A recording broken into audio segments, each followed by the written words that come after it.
Our first question today is a video question that comes to us from Wesley Austin about the X-Men costumes. Woo! Check it out. So with the success that all the other Marvel movies have had with staying true to the characters' costumes, do you think that Bryan Singer will finally, once and for all, be done with those black leather costumes that he put the X-Men in?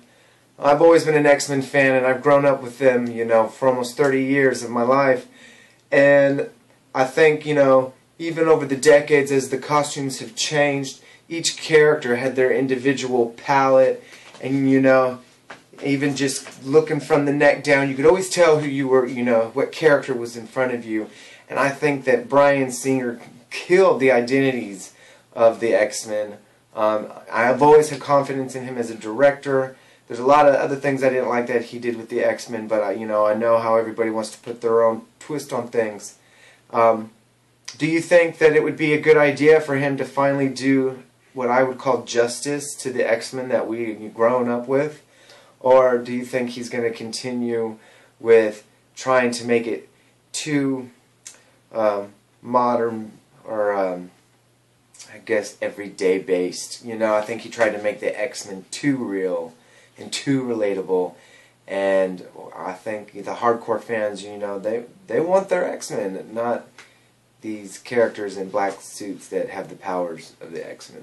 Thanks a lot for the question, Wesley. But I got to disagree with you. I got to respectfully disagree with you. First of all, let's look at the Marvel stuff. You say Marvel's doing all the costumes right. Really?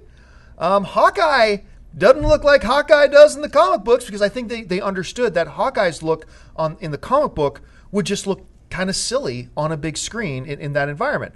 And I believe there are a couple of other characters too where they take more liberties because they know that doesn't work. Thor's costume is they take some liberties with that as well. But remember, he starts in another world, so there's kind of an explanation for that. I, as an X-Men fan, did not want to see Wolverine in the tight yellow spandex. I just don't. I think that looks great on the printed page. I do not think that would have looked good. Speak for yourself, Jack. In an X-Men First Class, like, look, when they did go true to the comic book, I mean, Emma Frost was the closest to her comic book counterpart, and she looks silly.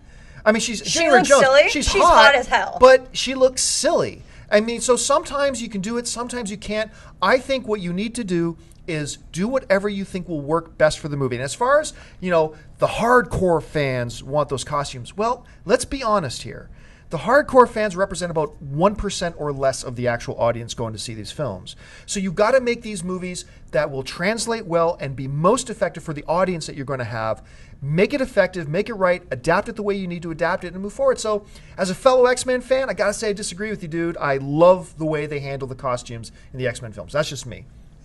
I mean, I do agree that Bryan Singer took certain liberties in the first two that I didn't fully agree with all of them, but I do agree with John in the sense that, I mean, there has to be a middle ground. You have to adapt, and you have to make it, you know, big screen friendly, but you also have to keep it true to the fans a bit, because if it's completely a new costume and has no resemblance of what we read in the comics, then I'm slightly offended by that too. So I definitely think there's a middle ground. I mean, some of them, as much as I love Jackman and I'm good with seeing him in tight clothes, no, I don't want to see yellow spandex. I mean, and I do think that there's really just a middle ground. But I think Bryan Singer is going to just take it all back. I mean, we're going to redeem The Last Stand, which was an awful third ending to the original trilogy, and I really just think we're going to see some great stuff, both in characters, costumes, effects, everything. I have a lot of faith in this film. Hey everyone, if you liked this video, click that thumbs up button and make sure to subscribe to our AMC Movie News YouTube channel. It's free and helps you stay up to date with all the latest movie news, as well as our daily AMC movie talk show. Also, make sure that you follow us on Facebook and Twitter to stay up to date with all of our special promotions, contests, and prize giveaways.